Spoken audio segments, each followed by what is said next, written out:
ଆଜି ମୁଁ ଆପଣମାନଙ୍କ ସହିତ ସେୟାର କରିବି ରସଭରା ରସୁଆ ମାଲପୁଆର ରେସିପି, ଯୋଉଟା ଦେଖିବାକୁ ଯେମିତି ସୁନ୍ଦର, ଖାଇବାକୁ ମଧ୍ୟ ଉପରୁ କ୍ରିସ୍ପି ଭିତରୁ ଜୁସି ରହିବ। ଆକୁ ବନେଇବା ବହୁତ ସହଜ ହୋଇଥାଏ। କମ୍ ସମୟରେ ଆଉ କମ୍ ସାମଗ୍ରୀକୁ ନେଇକି ଏଇଠି ମୁଁ ଆପଣଙ୍କୁ ବନେଇକି ଦେଖେଇବି। ଭିଡିଓକୁ ସମ୍ପୂର୍ଣ୍ଣ ଦେଖିବାକୁ ଅନୁରୋଧ ରହିଲା। ନମସ୍କାର, ରୋଜି ହାଣ୍ଡିଶାଳକୁ ଆପଣମାନଙ୍କୁ ଅନେକ ଅନେକ ସ୍ୱାଗତ। ତ ଚାଲନ୍ତୁ ଆରମ୍ଭ କରିବା ଆଜିର ଏହି ରେସିପି। ଆଜିର ଏହି ରେସିପି ବନେଇବା ପାଇଁ ନେଇଯିବା ଗୋଟେ ବାଉଲ। ତା ସହିତ ଦେଇଦେବା ଆମେ ଗୋଟେ କପର ଅଟା। ଏଠି ମୁଁ ମେଜରିଂ କପ୍ ନେଇଛି। ଆପଣ ଚାହିଁଲେ ଗିନା ହେଉ କିମ୍ବା ଚା ପିଇବା କପ୍ ହେଉ ସେଟ୍ କରନ୍ତୁ ସବୁ ଜିନିଷକୁ ମାପିବା ପାଇଁ। ତା ସହିତ ଏଠି ମୁଁ ନେଇଯାଇଛି ସରୁ ଦାନା ବାଲା ସୁଜି।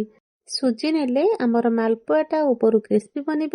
ମାଲପୁଆ ବନେଇବା ସମୟରେ ସବୁବେଳେ ଛୋଟ ଦାନା ବାଲା ସୁଜି ନେବେ। ଯଦି ବଡ଼ ଦାନା ବାଲା ସୁଜି ନେଉଛନ୍ତି ଗ୍ରାଇଣ୍ଡର ଜାରରେ ଟିକେ ଗ୍ରାଇଣ୍ଡ କରିକି ନେବେ। ତ ଆପଣମାନେ ଯଦି ମେଜରମେଣ୍ଟର ଧ୍ୟାନ ରଖିବେ ଆପଣମାନେ ବି ପରଫେକ୍ଟ ମାଲପୁଆ ବନେଇ ପାରିବେ। ଏଠି ମୁଁ ଦେଇଦେଲି 2 ଚାମଚର ସୁଜି। ଏଇଠି ମୁଁ ଦେଇଦେଉଛି 2 ଚାମଚର ଚିନି। ସ୍ୱାଦ ଅନୁସାରେ ଦେଇଦେବା ଲୁଣ। ତା ସହିତ ଏଠି ଭଲ ବାସ୍ନା ପାଇଁ ଦେଇଦେବା ଗୁଜୁରାତିର ଗୁଣ୍ଡ। ଏଇଠି ମୁଁ ଦେଇଦେଉଛି ଅଧା ଚାମଚର ପାନମଧୁରୀ। ଆଉ ଏଠି ଆମେ ଦେଇଦେବା କ୍ଷୀର। ଏଠି ମୁଁ ଗୋଟେ କପ୍ କ୍ଷୀର ନେଇଛି। ଅଧା କପ୍ କ୍ଷୀର ଦେଇକି ଭଲ ଭାବେ ମିଶେଇ ନେବି। ଆମର ଏଠି ଆଉ କେତେ କ୍ଷୀର ଲାଗିବ ମିଶେଇ ସାରିବା ପରେ କହିବି। ଏଇଠି ମୁଁ ସିଝା କ୍ଷୀର ନେଇଛି, ଯୋଉଟା ଥଣ୍ଡା ହେଇସାରିବା ପରେ ଦେଇଛି। ଏବେ ଦେଖନ୍ତୁ ଅଧା କପ୍ କ୍ଷୀର ଦେଇ ସାରିବା ପରେ ଆଉ ଅଧା କପ୍ କ୍ଷୀର ଦଉଛି। ଆକୁ ଭଲ ଭାବରେ ମିଶେଇକି ନେଇଯିବା। ଏଠି ମୋତେ ଟିକେ ବହଳିଆ ଲାଗୁଛି, ତ ଆଉ ଏଠି ମୁଁ ନେଇଯାଇଛି ଅଧା କପ୍ର କ୍ଷୀର।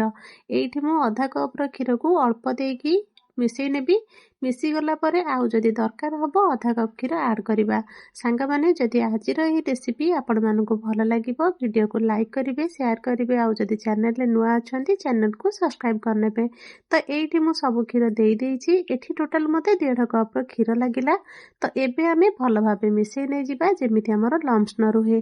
ଏବେ ଆମେ କଭର କରିକି କିଛି ସମୟ ପାଇଁ ଛାଡ଼ିଦେବା। ଆମେ ଏଠି ସୁଜି ଦେଇଛନ୍ତି, ସୁଜି ଟିକେ ଫୁଲିବ।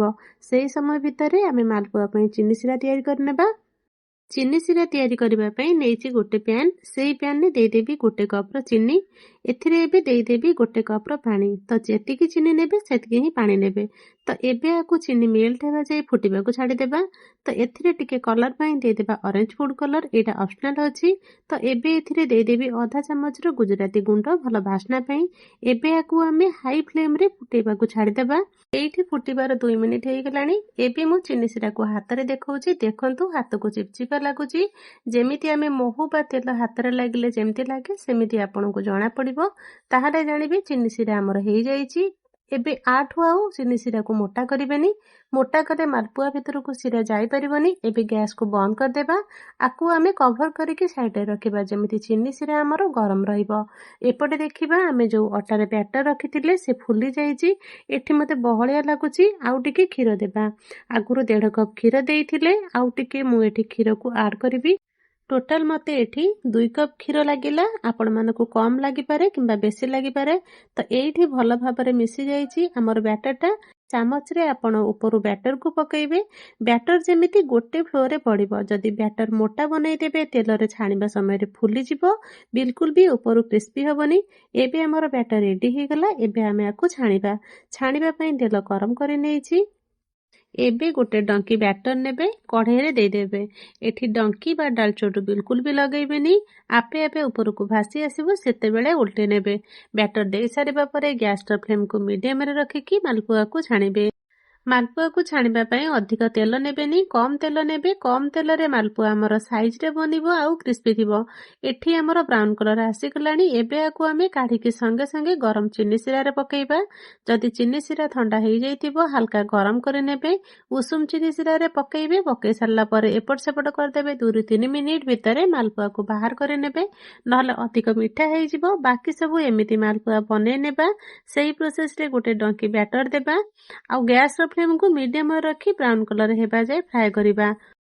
ଆପଣଙ୍କୁ ଯଦି କ୍ରିସ୍ପି ମାଲପୁଆ ପସନ୍ଦ ନୁହେଁ, ଆପଣ କଣ କରିବେ ନା ବ୍ୟାଟରକୁ ମୋଟା କରିଦେବେ। ମୋଟା କଲେ କଣ ହେବ ନା ସେଇଟା ପୁରୀ ଭଳି ତେଲରେ ଉପରକୁ ଭାସି ଆସିବ। ବିଲକୁଲ ବି କ୍ରିସ୍ପି ହବନି, ପୁରା ନରମ ବନିବ। ଏଇଭଳି ଭାବରେ ମୁଁ ଗୋଟେ ଗୋଟେ ଛାଣିକି ଚିନି ଶିରାରେ ଦେଇଦେବି। ଆପଣ ଚାହିଁଲେ 2-3ଟି ଛାଣିକି ମଧ୍ୟ ଚିନି ଶିରାରେ ଦେଇପାରିବେ। ତ ଏଇଭଳି ପ୍ରୋସେସରେ ବନାନ୍ତୁ, ଆପଣଙ୍କର ମାଲପୁଆ ବି ପରଫେକ୍ଟ ବନିବ। ଏଇଠି ଦେଖିପାରୁଥିବେ 2-3 ମିନିଟ୍ ଚିନି ଶିରାରେ ପଡ଼ିବା ପରେ ଚିନି ଶିରାକୁ ଭଲ ଭାବେ ସୋକ୍ କରି ନେଇଛି। ଏବେ ମୁଁ ଗୋଟେ ପ୍ଲେଟକୁ ବାହାର କରିନେବି। ମାଲପୁଆ ଆମର ଟିକେ ସୁନ୍ଦର ଦେଖାଯିବା ପାଇଁ ମୁଁ କିଛି ପିସ୍ତାକୁ ଛୋଟ ଛୋଟ କାଟିକି ସଜେଇ ନେବି। ଆପଣ ଏହି ମାଲପୁଆକୁ ନିଶ୍ଚୟ ଥରେ ବନାନ୍ତୁ, ଆଉ କେମିତି ଲାଗିଲା ଆପଣଙ୍କ ଅନୁଭୂତି ମୋ ସହିତ ସେୟାର କରନ୍ତୁ। ଆଜି ପାଇଁ ରହିଲି, ନମସ୍କାର, ଜୟ ଜଗନ୍ନାଥ।